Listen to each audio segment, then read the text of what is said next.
స్థానిక సంస్థల ఎన్నికలు ఎప్పుడు జరుగుతాయనే దానికి తెలంగాణ రాష్ట్ర ప్రభుత్వం తెరదింపింది.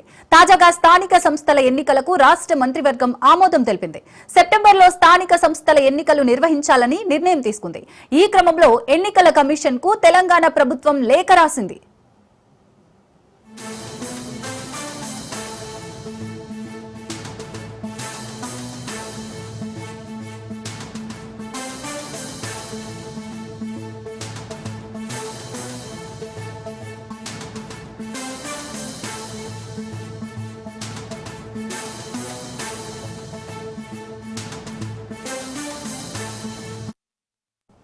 స్థానిక సంస్థల ఎన్నికలు ఎప్పుడు జరుగుతాయనే దానికి తెలంగాణ రాష్ట్ర ప్రభుత్వం తెరదింపింది.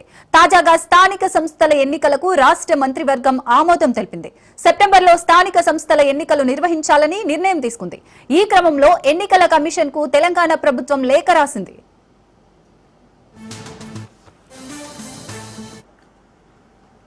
ముఖ్యమంత్రి రేవంత్ రెడ్డి నేతృత్వంలో భేటీ అయిన తెలంగాణ కేబినెట్ పలు కీలక నిర్ణయాలు తీసుకుంది. స్థానిక సంస్థల రిజర్వేషన్లలో పరిమితి ఎత్తివేయాలని కూడా కేబినెట్ నిర్ణయించింది. గవర్నర్ కోట ఎమ్మెల్సీలుగా అజారుద్దీన్, కోదండరాం పేర్లను గవర్నర్ కు కేబినెట్ సిఫార్సు చేసింది.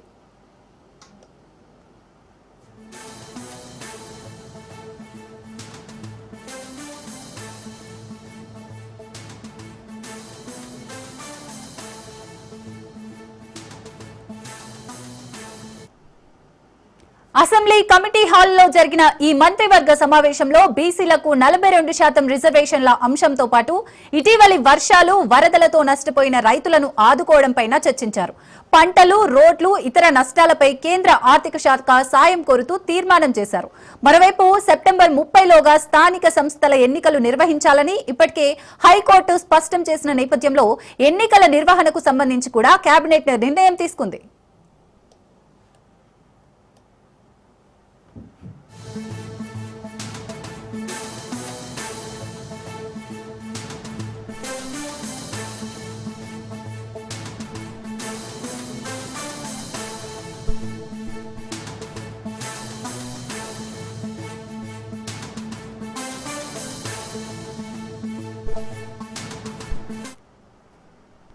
ఆర్డినెన్స్ రూపంలో తీసుకెళ్లిన 42% బీసీ రిజర్వేషన్ల ప్రతిపాదనకు ఆమోదం లభించకపోవడంతో రాష్ట్ర ప్రభుత్వం జీవో ద్వారా ఈ మార్పులను అమలు చేయాలని నిర్ణయం తీసుకుంది. దీనికోసం అవసరమైన ఫైల్స్ సిద్ధం చేసి అమలు ప్రక్రియను వేగవంతం చేస్తోంది.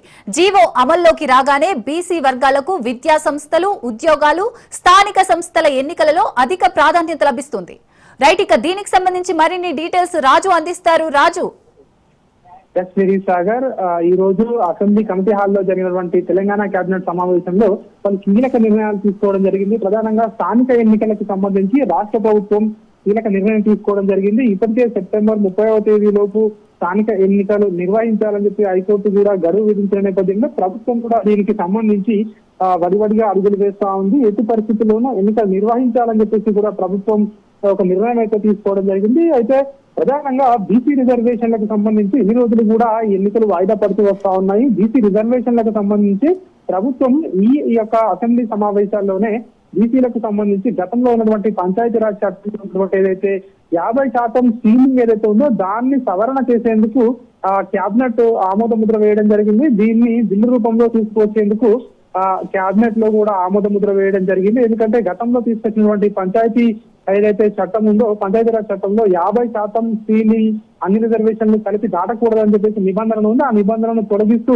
కేబినెట్ అయితే దానికి అప్రూవల్ తెలపడం జరిగింది. దీన్ని అసెంబ్లీలో ప్రవేశపెట్టబోతా ఉన్నారు. ఇక ప్రధానంగా దీంతో పాటు ఇతర అంశాలపై కూడా ఈ సమావేశంలో చర్చకు రావడం జరిగింది. రాష్ట్రంలో కురిసినటువంటి భారీ వర్షాలు, వరదల నేపథ్యంలో రాష్ట్ర రైతాంగం తీవ్రంగా నష్టాల పాలైంది.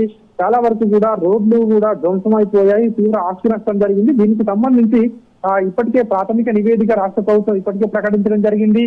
దీనికి సంబంధించి ఇప్పటికే అధికారులకు కూడా ఆదేశాలు జారీ చేయడం జరిగింది. సోమవారం దీనికి సంబంధించి సాయంత్రం మంత్రి ఉత్తమ్ కుమార్ రెడ్డి అదేవిధంగా ఇతర మంత్రులు సమీక్షా సమావేశం కూడా నిర్వహించబోతా ఉన్నారు. దీనికి సంబంధించి ఎక్కడెక్కడ నష్టం వాటిల్లింది, ఎంత నష్టం వాటిల్లింది అనే దానిపై ఎక్కడికక్కడికి కూడా దానికి జీవోలు కూడా ఇచ్చి ఇతర పనులను ప్రారంభించేందుకు కూడా రాష్ట్ర ప్రభుత్వం సుముఖత వ్యక్తం చేసినటువంటి పరిస్థితి కనిపిస్తా ఉంది. దీనికి సంబంధించి కూడా కేబినెట్ సమావేశంలో ఆమోద ముద్ర వేయడం జరిగింది. అదేవిధంగా రాష్ట్రంలో గోశాలలకు సంబంధించి బోర్డు తీసుకొస్తామని చెప్పేసి కూడా ఇటీవలే ఏదైతే రాష్ట్ర ప్రభుత్వం ప్రకటించింది. దీనికి సంబంధించి ఒక నూతన బోర్డును ఏర్పాటు చేసేందుకు కూడా కేబినెట్ లో ఆమోద ముద్ర వేయడం జరిగింది. ఇక నేషనల్ హైడ్రాలజీ ప్రాజెక్టుకు సంబంధించి కూడా కీలక నిర్ణయం ఈ కేబినెట్ సమావేశంలో తీసుకున్నారు.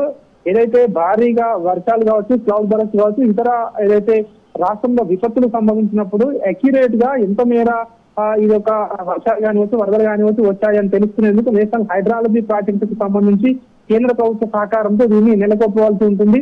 సో దీనికి సంబంధించి కూడా రాష్ట్ర ప్రభుత్వం కేబినెట్ లో ఆమోద ముద్ర వేయడం జరిగింది. ఇక గత ప్రభుత్వంలో 2022-23 రబీ సీజన్ కు సంబంధించి మిల్లర్లు సేకరించిన ధాన్యంలో అవకతవకలు జరిగాయని చెప్పేసి కూడా ప్రభుత్వం ఇప్పటికే భావించింది. దీనికి సంబంధించి కూడా చర్యలు ఉంటాయని చెప్పేసి కూడా ఇప్పటికే ప్రభుత్వం స్పష్టం చేసింది. ఇక మత్స్య సహకార సంఘాలకు సంబంధించి ఎన్నికలు ఇంకా జరగలేదు. ఆ ఎన్నికలు లేట్ అవుతూ వస్తా ఉన్నాయి. ఈ మత్స్య సహకార సంఘాలకు సంబంధించి పర్సనల్ ఇన్ఛార్జీలను నియమించడానికి కూడా కేబినెట్ లో ఆమోద ముద్ర వేయడం జరిగింది. ఇక చివరిగా గవర్నర్ కోటాలో ఎమ్మెల్సీలుగా ఇప్పటికే ఏదైతే గతంలో ప్రభుత్వం నియమించినటువంటి ఇద్దరికి కూడా కోదండరాం, అమీర్ అలీ ఖాన్ ఇద్దరి నియామకం చెల్లదని చెప్పి సుప్రీంకోర్టు ఇటీవల తీర్పు ఇచ్చిన నేపథ్యంలో మరోసారి ఇద్దరు పేర్లను ప్రకటించింది. ఇందులో మళ్ళీ ఒకసారి కోదండరాం పేరును చేర్చడం జరిగింది. ఇక నూతనంగా హజారుద్దీన్ పేరును ఈ యొక్క గవర్నర్ కోటాలో ఎమ్మెల్సీలుగా ప్రతిపాదిస్తూ గవర్నర్ కు ఈ ఫైల్ ను కూడా పంపించడం జరిగింది. గవర్నర్ దీన్ని ఆమోదిస్తే వాళ్ళిద్దరూ ఎమ్మెల్సీలుగా కొనసాగే అవకాశం కూడా కనిపిస్తా ఉంది. ప్రధానంగా బీసీలకు 42% రిజర్వేషన్లు అమలు చేస్తామని చెప్పి ప్రభుత్వం చెప్తా ఉంది. ఒకవేళ అసెంబ్లీలో బిల్లు రూపంలో సాధ్యపడకపోతే ఒక జీవో ఇచ్చైనా ముందుకు వెళ్లేందుకైతే ప్రభుత్వం అయితే కసరత్తు అయితే చేస్తా ఉంది. అదేవిధంగా కాళేశ్వరానికి సంబంధించి నివేదికను కూడా సభలో ప్రవేశపెట్టడంపై కూడా ఈ కేబినెట్ సమావేశంలో చర్చకు వచ్చినట్లుగా కూడా మనకు తెలుస్తా ఉంది. శిరీష గారు. Right, thank you Raju.